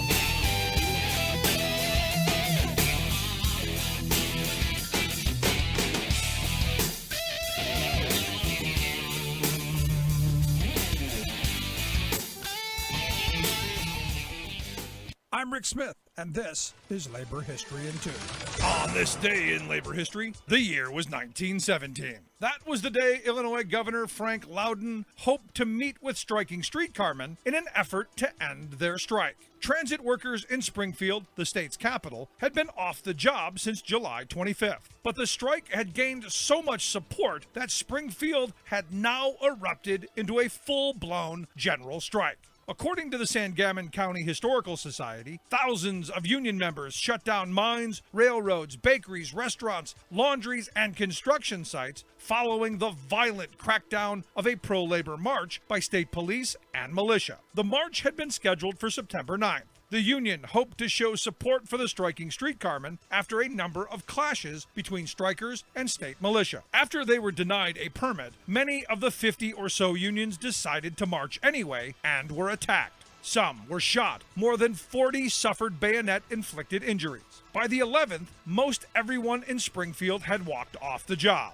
Striking women shoe factory workers stopped a streetcar, pulling the scab drivers off by force. By the end of the week, as many as 12,000 members of 34 unions in the city were on strike. When telephone operators walked off the job, they paralyzed communications of the scab streetcar drivers and the state National Guardsmen. The streetcar strikers refused to meet with the governor until troops were withdrawn from the city. The governor insisted disloyal, pro-German forces were at fault for the labor troubles. By the 16th, the streetcarmen agreed to negotiate and the general strike was called off. But the company refused to meet striker demands for recognition and higher wages, or even take them back. Labor History in 2 brought to you by the Illinois Labor History Society and The Rick Smith Show. For more information, go to laborhistoryin2.com. Welcome back to The Rick Smith Show. Now, here is Rick Smith. I gotta tell you, every time we have Tom on it just makes me laugh. And it's like, you prep for interviews, and I do. Before I have someone on, I do a little prep. This is what we want to talk about. This is what I want to hit on. And then he gets on, and I ask my question. He doesn't answer it. And then I just throw my paperwork out the window because we didn't get to anything that I actually wanted to ask him about. So maybe next time. Maybe I'll save these notes for next time and save myself the hassle of preparing. Anyway, here to share some thoughts on. Maybe we'll get through some of the stuff that I actually have planned here with Bob. I've got Bob Ney, former congressman, political analyst, and good friend of the show. Bob, thanks for taking time for us. Thanks. That's Tom Arnold's great. Yeah, I love having him on, but like I said, we never get to anything. Gotcha. It is like this. It's like one of those riding a bull, man. You're all over the place. I want to ask him about that tape phone call with Cohen. That was a trip, and Falwell Jr. Yeah. No, it's what he was on the whole time. He was on Becky Falwell the whole time. All right, yeah. And he literally wouldn't get off. Cohen talked all about the pool boy. Yeah. On the call. That's what he spent the whole time on. He couldn't get off of her. Right. And here I am cracking jokes on it too. Hey, right.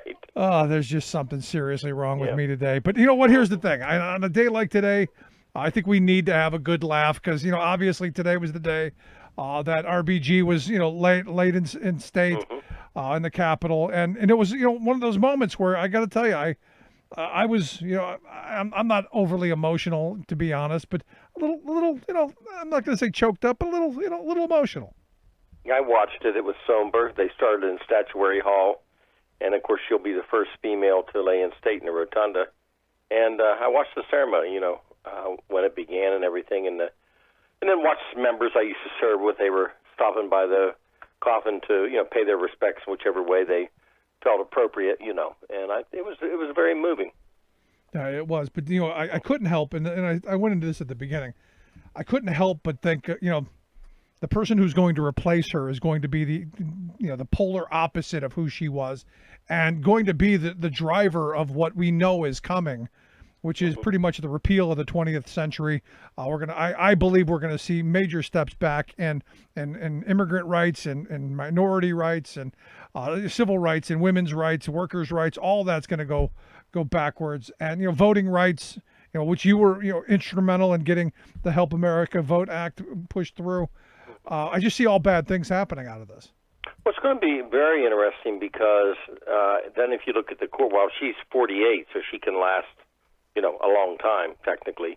But 30 years. If you look at the court, I think probably from the Democrat perspective, they can try to raise to 13 or whatever, but from Democratic perspective, trying to take control of the Senate is beyond urgent. For the appointments, it's got to be a number one priority out there. Right. And then after that, you never know through attrition what happens. Or Roberts is a wild card, not all the time, but sometimes. I think he'll be okay on health care, but you can't rely on that. So yeah, but it's not going to matter in a 6-3 court. Right. Well, then you try to think, well, there's going to be one other person that begins to, because some of them have changed over the years. Now, I don't think this nominee is going to change, but some of them have surprised over the years. But it's going to be a rough road for the Democratic side, no question about it. No, see, I'm not even looking in terms of Democrat or Republican. I'm looking in terms of, as a working class, person. Oh yeah, sure. On that issue too. Because what I believe is there are folks who have this idealized version of what the 1950s were like. Mom in the house with the pearls, cooking dinner, women in the kitchen and barefoot and pregnant, and, minorities in the field and gays in the closet. And we want to go back to that. Mm-hmm. And that never really was. We have this idealized version of what that is, but I fear we're gonna be pushing toward that, and I don't think that's good. Yeah. Well, yeah, and for the American public in general, it's going to be just a different time. But I was saying for the Democratic side, it's going to be frustration, and if they don't take the Senate, it's just going to be a lot of frustration because it will be a fight that will just go on and on and on. And if McConnell controls the Senate, he's going to get what he wants. Yeah, I wanted to get your thoughts on the court in Texas decided that. Evidently, the governor and the legislature in Texas wanted to do away with party line voting, and the court said, "Nope, you can't do away with it." I'm of the mindset, I don't know why you would want to get rid of it, other than you're trying to get people to break things up. Curious your thoughts on that. I didn't see that court decision of what they decided. So they're saying that they wanted to get rid of it.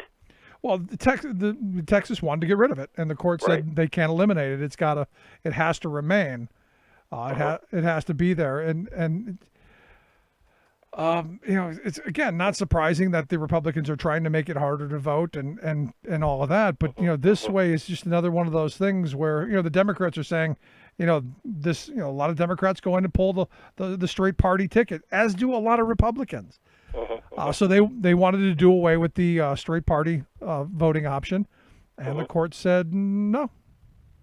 Well, I don't know. You go back to the old when they used to do the symbols, years, and but I don't know. Either way, of course, it's hard for me to go on this issue because I loved people switching over to vote for me in a 16% Republican index. Good point. Good point. I liked it a lot. Curious your thoughts on Ro Khanna's draft legislation. Congressman Khanna from California has put forth the idea to limit Supreme Court justices to 18 years. Term limiting. I mean, this should be something that conservatives should jump right on because, they're the party of term limits, right? Right. I thought that was a very interesting, right, they are. I thought that was a very interesting idea, because a lot of the states, for example, have limits. Ohio does, and no matter if you're on the Supreme Court or whatever level, you have a limit, And I thought that would be a good way to approach it, because technically, I mean, when you think about it, do you really want somebody that could potentially stay on 50 years on the court to be there at that length of time? A little bit of change is good. And the way he was writing it, I guess it would also alternate between presidents where you would get, a chance to have, new thoughts, new administrations, that would have some appointments. I thought it was a great idea. I really did. I do too. I mean, it's what is it, 4.5 presidential terms? Right. So who you don't know who's going to win that fifth presidential race. Conceivably you could, luck of the draw, end up having something even, and maybe you take the politicized nature out of it. I'm also of the mindset that maybe you go back to reinstituting something of a filibuster for these lifetime appointments, to where maybe you would know better than this than I do, because it seemed to me that you had to have some cooperation to get the level to a certain level of people to vote for these folks, or was that just an idealized version of the past? No, it's true. You had to have a certain amount of cooperation, and of course you had that through the system, cooperation to get the budgets for the House to operate, cooperation, for a certain amount of appointments. I can remember when Senator DeWine at the time moved an appointment that was the White House was actually trying to hold some appointments. He moved a Democratic federal judicial appointment in Ohio, who happened to be a very good friend of mine, and DeWine moved it. So I can remember these things, and I thought, wow, it's not going to happen in today's world with McConnell and the way things have broken down. Yeah, is there any? Do you see any way backward? Because like I said at the beginning of the show, I had a conversation with someone who was an entrenched Trump supporter, and we actually had something of a productive discussion, to where it got me maybe being a little bit hopeful that maybe we can find the middle of the street again. Maybe we can get off the sidewalks throwing bombs at each other, and get back into the middle of the street where maybe we could move in a somewhat similar direction. Look, it was not always roses and right. and happiness, but at least things got done. I mean, it's crazy now. Look at Gingrich and Clinton. Even with, a couple of things they did, I couldn't stand it, like WTO, permanent trade set, but Gingrich and Clinton did, some things, and there were appointments, and, they did some cooperation, which, you just wouldn't have today. We passed legislation that couldn't even be considered to have a hearing today, and we did it. So, a different era existed. Now, that didn't mean that, down the line, everybody did kumbaya on every single aspect, but I'll give you an example. My ranking member was Maxine Waters, right? And when I say Maxine's name, sometimes people that I know say, oh, my goodness. Well, Maxine moved the American Dream down payment with me and my committee, right? Which would help down payments. That was a George Bush initiative. I mean, I can go on and on and on about things that people did. That doesn't mean we always agreed, but there were some bright spots. Not rare spots, but there were a lot of bright spots. Right. And it's going to take the will of people in Congress, not just the leaders, but I think some of the rank and file members to get together. I love the days when we had the scandalous 50 Republicans that supported labor. I loved it. We were the squishes, they called us, the squish caucus.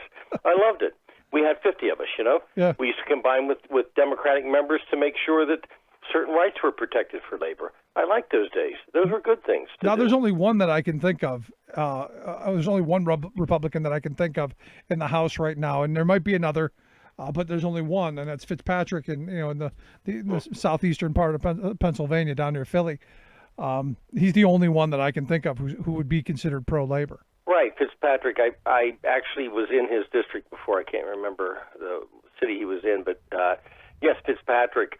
There was, the Quinn, La Tourette. I mean, we can go down a list of, like I said, the squishy 50. And I thought it was a healthy thing. We used to laugh when they would, call us names. But I thought it was a healthy thing. And I think the districts thought it was a healthy thing. No, when we got transportation bills done, too. No, and I want people who want to get stuff done. It's that simple. Anyway, last question I've got for you. Tuesday, the big debate's coming up. I guess DeWine's going to call out the National Guard, expecting a whole bunch of chaos. What should we expect on Tuesday? Well, there's, almost anywhere Trump goes, there's going to be somebody protesting, obviously. That happens. But I think DeWine is going to, just have them there. I think just in case thing.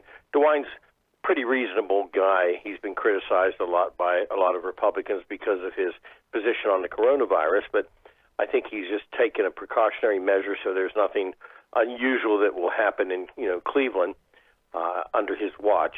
But I think that because they had a lot of restraint at the State House when there were protests that turned into some violence. Right. DeWine had some restraint there.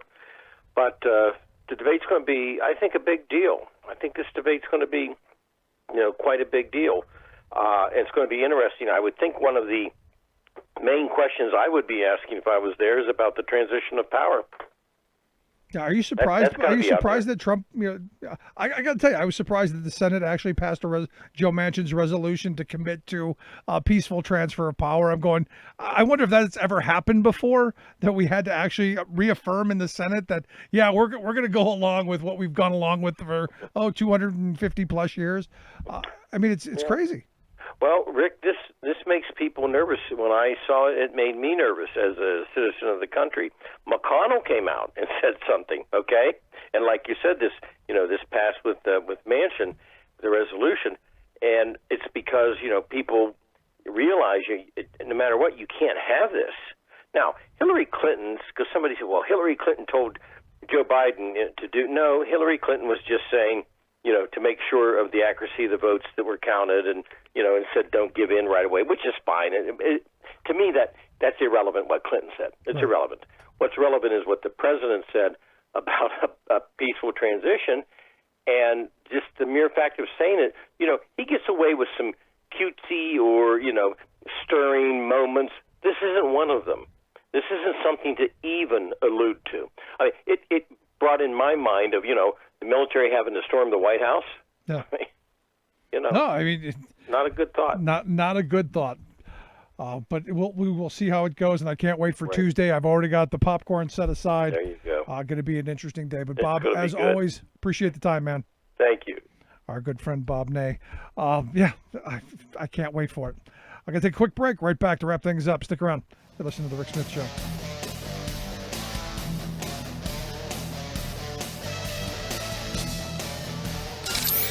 Waving the flag of freedom for people, not corporations. Rick Smith. I'm Rick Smith, and this is Labor History in 2. On this day in labor history, the year was 1961. That was the day when Herbert Lee was murdered just outside of Liberty, Mississippi. He was a successful black cotton farmer who became active in efforts to register black voters. Lee had 9 children. He was one of the few area black farmers with a vehicle. This made him very valuable to the voter registration movement. Lee would drive Bob Moses from the Student Nonviolent Coordinating Committee around Amet County to reach unregistered voters. It was dangerous work to register black sharecroppers and farmers in rural Mississippi. Attempts by black residents to gain legal or economic equality were met with threats and violence. On the morning of his murder, Lee had come to the Westbrook Cotton Gin just outside of Liberty to drop off a truckload of cotton. There, he was met by a childhood friend, Mississippi State Representative E.H. Hurst. Hurst came up to the truck and started shouting at Lee. Then he took out a gun and shot Herbert Lee in the head. Witnesses stated that Lee had brandished a tire iron at Hurst. Hurst claimed self-defense. A jury declared the murder was justifiable homicide. Lewis Allen, a black farmer and timber worker, was one who had testified about witnessing the shooting. Later, he recanted his testimony, saying that he had lied about Lee threatening Hurst because he feared for his life.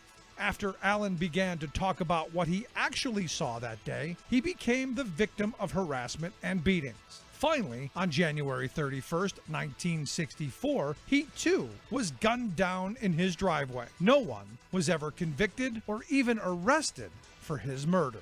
Labor History in 2 brought to you by the Illinois Labor History Society and The Rick Smith Show. For more information, go to laborhistoryin2.com, like us on Facebook, and follow us on the Twitters at Labor History in 2.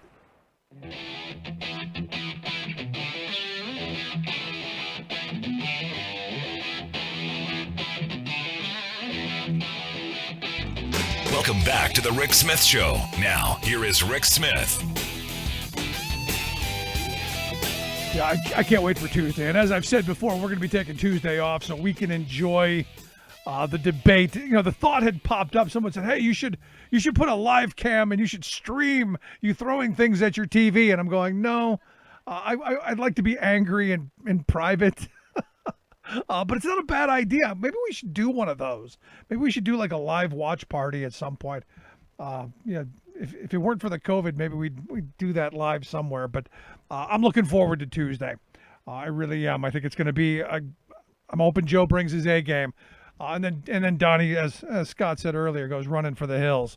I got to finish off with who I think today's most evil person in the world is, right-wing nutcase Michelle Malkin.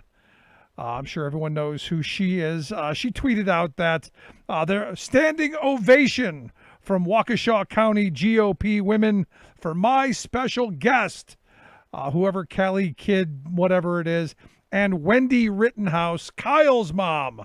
Huge shout out sent from all of us in Wisconsin to Warrior, whoever. She says, I was able to talk to Kyle by phone and in capital letters, thank him for his courage. Hashtag fight back. For those who don't know, Kyle Rittenhouse is the kid who shot those people in Kenosha, Wisconsin. The two that he killed in the middle of the street. Joseph Rosenbaum, 36 years old, and Anthony Huber, 26 years old. Also shot a 26-year-old man named Gage Groskrautz. Where is the standing ovation for them? How despicable is the Republican Party in Waukesha, Wisconsin? Standing ovation for this woman who birthed this murderer, who allowed him to show up with an assault weapon to one of these. Are you freaking kidding me? What? I generally do not question what other parents do with their kids, but are you kidding me?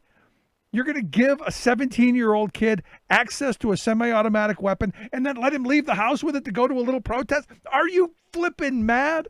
This woman should be locked up, not given a standing ovation. And for Michelle Malkin to praise this, even more despicable. And the people would you give a standing ovation to someone whose only achievement was giving birth to someone who murdered two people in the middle of the street? Cowards, every one of them. she should be in jail, and that kid should spend the rest of his life behind bars. But as I understand, they're fighting extradition from from Illinois to Wisconsin. And the question is, did the mother drive the getaway car? I still think she should be locked up. Anyway, I'd love to hear your thoughts. Parent of the Year material worthy of standing ovation? I say hell no. But if you missed any of today's program, thericksmithshow.com, that's where you go to get the podcast. The Rick Smith Show app on the smartphone. Take the program on the go wherever you go. And as always, you can email me, rick@thericksmithshow.com. Thanks so much for being here. We'll see you back here next time.